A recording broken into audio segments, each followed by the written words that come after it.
credit card with like a personal loan. It's just like debt for debt for debt for debt. And the longer you push that out, the further you push it down that debt train, the longer it takes to pay off the debt. But it's those micro purchases are what's killing everyone. It is a high car payment, or it is the micro purchases that you're like, it's not that much, but I'm going to do it over and over and over again. And it stacks up way higher than you'd ever think. Where do you think the balance is, though, between scaling back on micro purchases and putting that effort towards making more money? Well, more money doesn't change bad behavior, right? So it really doesn't. I mean, when people lifestyle inflate, you get an extra 25% income, you probably spend an extra 35%. Alright guys, Caleb Hammer just dropped the brutal truth on the iced coffee hour, and it gets intense fast. He breaks down why most people stay broke forever, and Graham and Jack push it back, heating this debate up a little bit, and this turns into a must-watch financial wake-up call. Subscribe now to Debt Disaster Daily for more financial truth. Let's jump in. You've seen at this point thousands of people, between couples, individuals, you've seen all the personal finances. What is the strongest predictor of success? Strongest predictor of success, it's when they have a really good story about weight loss or grinding through a degree or working through a family struggle and helping someone else.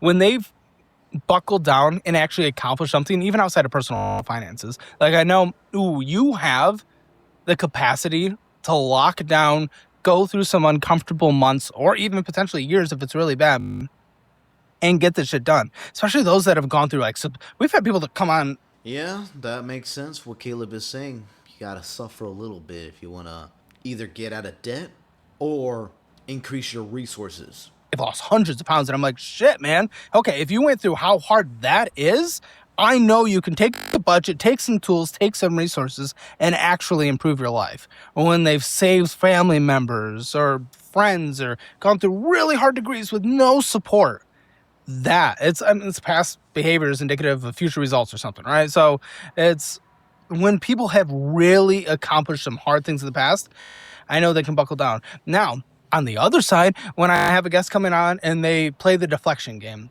this happens a lot. They're like, oh yeah, I'm going to change that. Or, oh yeah, I'm changing that. Or I want to change that. That's the response to any pushback I give. And I'm like, no, you have no example, no history of you ever changing anything. And I have your statements right in front of me and it's all fucking around. And that's this last month. You can't. Yeah. Those are a lot of his guests. And unfortunately, that's a lot of people in today's age. They don't understand. They're not financially literate. And that is a big, big red flag. Just your response to everything can't be, I'm changing that. I'm going to change that. Because that isn't it. I can take that word from someone that lost weight, went through a really hard time in life, and went from homelessness to back. That I can believe in that person. But when someone hasn't actually had the struggle or done the turnaround at any point in their life, and they're just like, yeah, I'm going to do it. I don't believe it. I don't believe it. There's nothing for me to believe. Where's the believe? I don't see the believe. Do you think it's possible for someone who has not been through the struggles to make a change?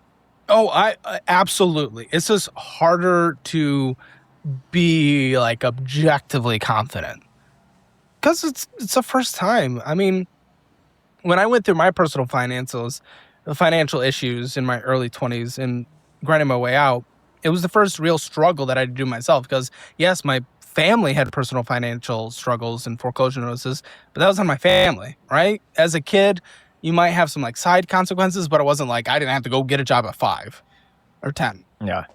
So, I mean, I did it. I know people can do it. I cannot play the game of the deflection of, oh, I'm going to change it. It's like, there is nothing to show me. You can't just say that. That's not an answer to, hey, why'd you spend all this? Oh, I'm going to change it. Yeah, and a lot of people go through that too. They just stick their head in the sand and they think it's okay. Oh, I'll just get it out the way later in life, or, like, they just make a bullshit excuses and they just don't deal with the problem, which is going to hurt them long term, for sure. You haven't showed me that you are. You haven't proven that. So, yeah, of course. But it is harder to get in to that motion of really changing your life for the very first time ever, when you haven't done it before. What's the most insane purchase that you've seen from someone who's broke?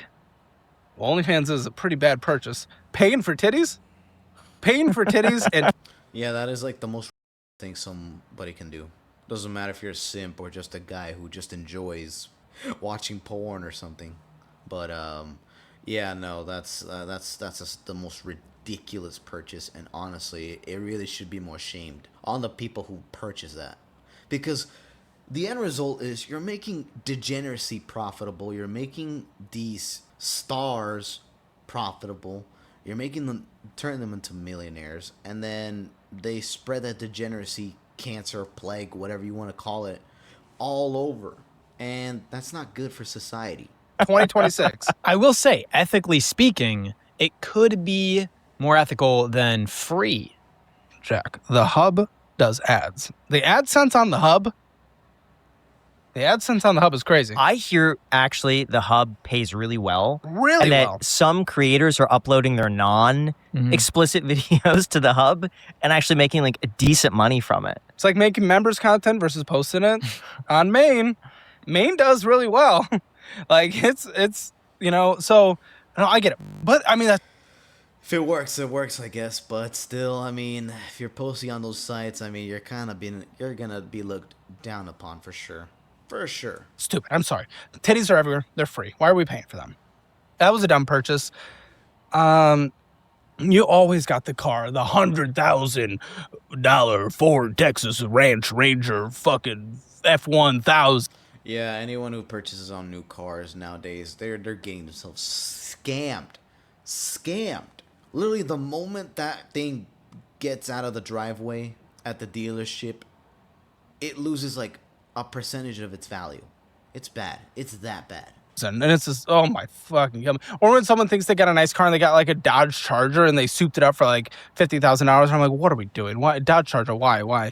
So cars are always a horrendous thing. What's the biggest car payment you've seen? 2,000, I think. 2,000, and it was a month? truck. It was a truck, yeah. How much were We've they had making? a couple that was around 2,000. How much were they making? Well, it definitely wasn't in their budget, I'll tell you that. I mean, usually around the show, people are bringing in like 5 to 6. So they're spending like 35% of their income on the car. Yeah, but they could have been a $3,000 income. I that was like a year ago, so I'm not exactly sure on their number, but it was about a $2,000 truck payment, and we've had that I think twice now. What's a classic broke person car? Dodge Charger is definitely highest level of repos. I think one of them, right? Or Challenger. I don't know. They do gravitate to like those like weird muscle cars. It's classic. That and a big ass truck. Americans and their big ass truck. Yeah, I don't get it. I really don't get the scenery, if I'm gonna be honest with you. So, I don't get what am I missing, really. I don't know why, man. What would you say are the financial death sentences that people do? It's the micro purchases. And it's how you do your micro purchases. So even in people's checking account, they'll do the micro purchase of the McDonald's over and over and over again. Reminds me of that one dude who was on financial audit ordering McDonald's, like literally every single day just to get something for free on Fridays or when. I'm like, that's stupid, bro.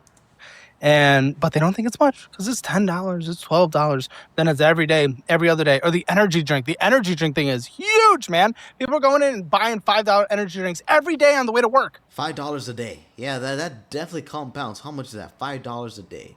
For 5 days, let's say. That's $25. 25 times 4. That's $100 a month for no reason on energy drinks. That is just bad. That is just bad spending right there. Every day. And that shit stacks. But then you can do it wrong. You can do it on a credit card that is building interest. So it's even worse than on the checking account. Or you could do it even worse. Do it at a 35% interest rate on Klarna. And then this is what we have now on our show. People buy their energy drinks on Klarna. And then they'll pay their Klarna minimum monthly payment with their credit card. And then they'll pay their credit card with like a personal loan. It's just like debt for debt for debt for debt. And the longer you push that out, the further you push it down that debt train, the longer it takes to pay off the debt. But it's those micro purchases are what's killing everyone. It is a high car payment, or it is the micro purchases that you're like, it's not that much, but I'm going to do it over and over and over again. And it stacks up way higher than you'd ever think. Where do you think the balance is, though, between scaling back on micro purchases and putting that effort towards making more money? Well, more money doesn't change bad behavior, right? So it really doesn't. I mean, when people lifestyle inflate, you get an extra... People fail to understand that money is an amplifier. If you're an idiot and you get rich, you're an actual idiot with a lot of money. If you're perspicacious any rich, you're perspicacious. You're a rich guy that's perspicacious.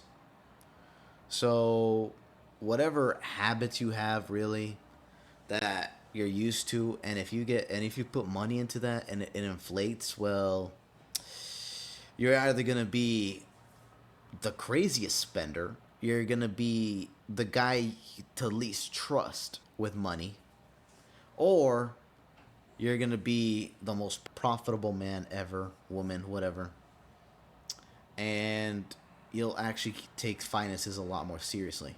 So yeah, it's either A or B. 25% income, you probably spend an extra 35%. So before people ever aggressively go make a lot more money or go through bankruptcy, credit card transfer, personal loan, whatever it is, those can all be really good tools. But if you don't change the inherent behavior that got you there in the first place, you're just going to fuck it up. We've had people that are coming on the show going through their third bankruptcy because that doesn't actually change anything. Debt consolidation doesn't change anything. And just like that, we're going to end it right here, folks. So moral of the story is change your habits.